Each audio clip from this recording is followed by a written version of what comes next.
Assalamualaikum warahmatullahi wabarakatuh. Kami dari kelompok 10 akan mempresentasikan hasil diskusi kelompok kami. Saya Nazwa Kila sebagai moderator, lalu ada teman saya Ayu Permatasari dan Sakinah. Untuk materi pertama akan dibacakan oleh saya sendiri. Seberapa pentingkah data science untuk kehidupan manusia pada era Society 5.0? Data science sangat penting untuk kehidupan manusia pada era Society 5.0. Society 5.0 merupakan konsep masyarakat yang berpusat pada manusia dan berbasis teknologi, di mana teknologi informasi dan komunikasi atau TIK dimanfaatkan untuk menyelesaikan berbagai permasalahan sosial. Dalam teks ini, data science berperan besar dalam mengolah dan menganalisis data yang dihasilkan oleh berbagai sumber, seperti sensor, perangkat, Internet of Things atau IoT, media sosial, dan lain-lain. Contoh nyata peran data science dalam society dapat dilihat dalam bidang kesehatan. Dengan menganalisis data dari rekam medis, perangkat pemantau kesehatan, dan sumber lainnya, data science dapat membantu mengidentifikasi pola dan tren dalam penyebaran penyakit, serta memberikan rekomendasi untuk pencegahan dan penanganan yang lebih efektif. Teknik-teknik atau tugas pokok data science dan teknik pembelajarannya. A. Data wrangling atau proses pengumpulan, membersihkan, dan menyiapkan data dari berbagai sumber untuk analisis lebih lanjut. B. Exploratory data analysis, yaitu menganalisis data secara deskriptif untuk memahami karakteristik, pola, dan hubungan antara variabel dalam data. C. Data visualization, yaitu untuk membuat visualisasi data dalam bentuk, grafik, plot, atau tampilan visual lainnya untuk membantu memahami dan mengkomunikasikan insight dari data. C. Machine learning, yaitu mengembangkan dan menerapkan model pembelajaran mesin untuk melakukan tugas-tugas seperti klasifikasi, regresi, clustering, atau rekomendasi. E. Deep learning, yaitu cabang dari machine learning yang menggunakan jaringan saraf tiruan atau neural networks untuk belajar dari data dan jumlah besar. F. Natural language processing, yaitu mengolah dan menganalisis data teks menggunakan teknik-teknik seperti tokenisasi, pemodelan topik, dan analisis sentimen. Dan yang terakhir ada Big Data Analytics, yaitu mengolah dan menganalisis data dalam jumlah besar atau Big Data dengan menggunakan teknologi seperti Hadoop, Spark, atau NoSQL. Selanjutnya ada teknik-teknik pembelajaran dalam data science meliputi. Yang pertama ada supervised learning, yaitu menggunakan data berlabel untuk melatih model dengan mencocokkan input dan output yang diinginkan. Yang kedua ada unsupervised learning, yaitu menemukan pola dan struktur dalam data tanpa label atau target yang spesifik. Yang ketiga ada reinforcement learning, yaitu algoritma pembelajaran dengan mendapatkan umpan balik dari lingkungan untuk membuat keputusan yang optimal. Yang keempat ada transfer learning, menggunakan model yang telah dilatih pada satu tugas untuk membantu tugas lain yang terkait. Yang kelima ada ensemble learning, yaitu mengkombinasikan beberapa model untuk meningkatkan kinerja dan robustness. Selanjutnya ada perkembangan AI yang telah diterapkan di Indonesia. Yang pertama ada Tokopedia.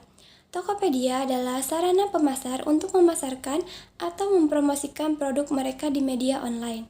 Maka dari itu, platform ini selalu meningkatkan pelayanan agar menjadi media alternatif sumber penghasilan yang terpercaya, serta berupaya memperbarui fitur-fitur yang menjadi kepuasan pelanggan. Lalu bisa ikut berpartisipasi melahirkan pembisnis online yang tangguh dan berbobot. Fitur-fitur unggulan Tokopedia. Yang pertama ada produk beragam seperti barang elektronik, pakaian, makanan, hingga kendaraan. Yang kedua ada jaminan keamanan. Tokopedia menyediakan fitur jaminan keamanan, pembayaran, dan pengiriman. Yang terakhir ada pulsa dan tagihan. Tokopedia juga memungkinkan pengguna membayar tagihan dan membeli pulsa. Selanjutnya ada Gojek. Gojek adalah salah satu perusahaan yang menciptakan terobosan baru dalam bidang transportasi umum berbasis teknologi informasi. Mengingat pertumbuhan pengguna internet semakin pesat di era industri 4.0, Gojek menawarkan reservasi secara online melalui aplikasi pada smartphone hingga memudahkan pengguna dalam melakukan transaksinya. Beberapa penerapan AI pada Gojek yaitu seperti end-to-end, blocking flow, dan customer journey. End-to-end blocking flow adalah integrasi sistem layanan proses pemesanan oleh perusahaan secara lengkap dari awal hingga akhir, serta mampu memberikan solusi fungsional yang tepat. Sedangkan customer journey adalah setiap tahapan yang dilalui oleh konsumen dalam berinteraksi dengan Gojek, dimulai dari mengenali Gojek hingga apa yang konsumen lakukan setelah menggunakan Gojek. Lalu yang terakhir ada Shopee. Dalam aplikasi Shopee, AI bertujuan untuk merekomendasikan produk kepada pengguna, untuk memudahkan mereka mencari suatu produk atau barang yang mungkin mereka butuhkan. Selain itu juga, AI ini bisa menangani layanan pelanggan. Fitur ini berguna bagi pengguna yang ingin melacak pesanan yang mereka beli, mengecek status pengembalian, membatalkan pesanan, dan menjawab pertanyaan customer. Fitur-fitur unggulan Shopee. Yang pertama ada gratis ongkir. Shopee sering menawarkan opsi gratis ongkir atau ongkir yang murah.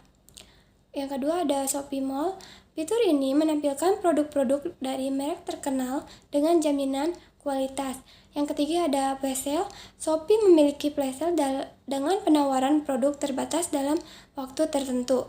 Yang terakhir ada ShopeePay, layanan dompet digital yang terintegrasi memudahkan pembayaran dan transaksi. Di sini saya akan mempresentasikan gimana merancang suatu agen cerdas yang bisa membantu pemerintah dalam menangani masalah MDG.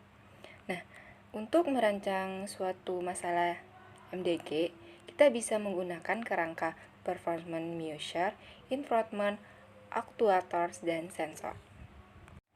Untuk masalah yang pertama itu ada masalah mengentaskan kemiskinan dan kelaparan ekstrim. Nah, untuk merancang agen cerdas dari masalah tersebut, kita bisa memulai dengan performance measure atau ukuran kinerja. Ukuran kinerja untuk agen cerdas ini dapat mencangkup seperti 1. Pengurangan persentase populasi yang hidup di bawah garis kemiskinan.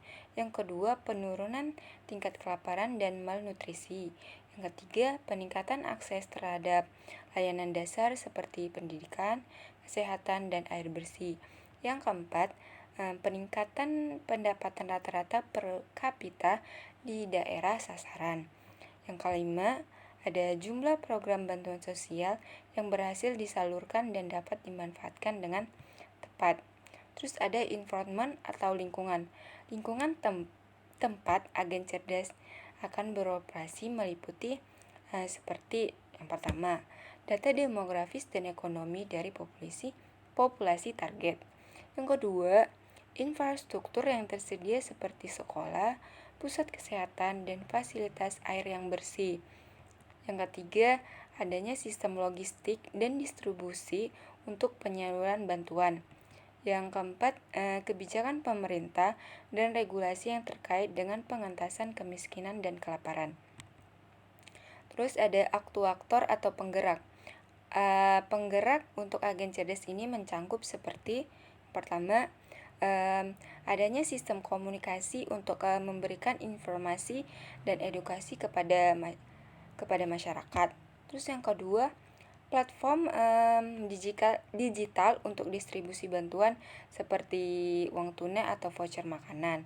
Yang ketiga, adanya aplikasi mobile untuk pelaporan dan monitoring di kondisi lapangan. Terus yang terakhir ada sensor.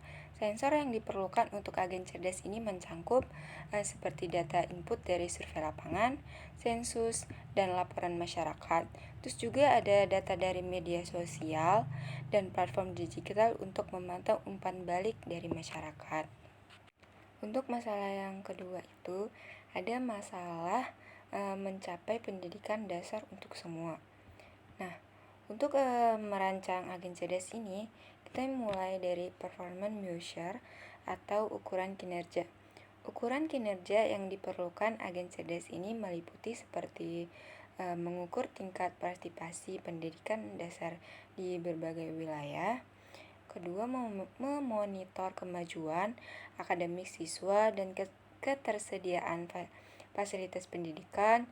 Yang ketiga, menilai efektivitas kebijakan dan program-program pendidikan yang diimplementasikan. Terus ada environment atau lingkungan. Yang diperlukan agen cerdas ini meliputi seperti sistem pendidikan, infrastruktur pendukung, kondisi ekonomi, sosial budaya masyarakat. Terus ada actuators atau pelaksana. Nah, actuators yang diperlukan agen cerdas ini meliputi seperti infrastruktur pendidikan, sumber daya manusia, kebijakan pemerintah, dan dana pendidikan. Dana pendidikan seperti mengalokasikan anggaran untuk pendidikan dasar. Terus ada sensor. Sensor yang diperlukan untuk agen cerdas ini meliputi seperti data partisipasi siswa, kinerja akademik, tingkat kemiskinan, dan informasi tentang fasilitas pendidikan itu sendiri. Untuk yang terakhir ada masalah meningkatkan kesehatan ibu. Yang pertama itu ada performance measure. Performance measure ini atau juga ukuran kinerja yang diperlukan dalam agen cerdas meningkatkan kesehatan ibu ini seperti keberhasilan agen cerdas diukur berdasarkan peningkatan kesehatan ibu, termasuk penurunan angka kematian ibu, peningkatan jumlah kunjungan prenatal, peningkatan akses terhadap perawatan kesehatan produksi, dan peningkatan pemahaman ibu tentang praktek kesehatan yang baik. Dan environment lingkungan meliputi wilayah geografis yang dihuni oleh populasi ibu yang membutuhkan perawatan kesehatan, termasuk fasilitas kesehatan seperti puskesmas, rumah sakit, klinik, dan juga faktor-faktor sosial ekonomi, dan budaya juga berperan dalam lingkungan untuk mempengaruhi akses terhadap perawatan dan penerimaan informasi kesehatan. Terus ada actuators. Nah, agen cerdas dapat bertindak dengan memberikan informasi dan edukasi kepada ibu tentang perawatan kesehatan yang tepat, seperti mengatur jadwal kunjungan ke fasilitas kesehatan, memberikan layanan konseling dan dukungan psikologis, serta mengordinasikan layanan transportasi bagi ibu yang memerlukan akses ke fasilitas kesehatan. Yang terakhir ada sensor. Nah, sensor ini untuk memahami kebutuhan dan kondisi ibu, agen cerdas memerlukan sensor untuk memantau parameter kesehatan ibu seperti tekanan darah, suhu tubuh, dan detak jantung. Selain itu juga, sensor juga dapat digunakan untuk memantau lingkungan sekitar seperti kualitas udara dan air yang dapat mempengaruhi kesehatan ibu dan bayi tersebut. Data science dan AI memiliki potensi besar untuk mendukung pencapaian tujuan pembangunan milenium atau MDG dan tujuan pembangunan berkelanjutan atau SDG. Dengan memungkinkan analisis data yang lebih akurat, prediksi yang lebih baik, dan pengambilan keputusan yang lebih tepat. MDG yang fokus pada pengentasan kemiskinan, kesehatan, pendidikan, kesetaraan gender, dan lingkungan telah mencapai kemajuan yang signifikan, namun masih ada tantangan yang harus diatasi. SDG yang lebih luas dan ambisius, tekanan pada pengurangan ketidaksetaraan, pembangunan berkelanjutan, dan kemitraan global. Dengan memanfaatkan teknologi ini secara efektif, kita dapat membuat kemajuan yang lebih besar dalam mencapai tujuan tersebut. Sekian presentasi dari kelompok kami, kurang lebihnya mohon maaf. Wassalamualaikum warahmatullahi wabarakatuh.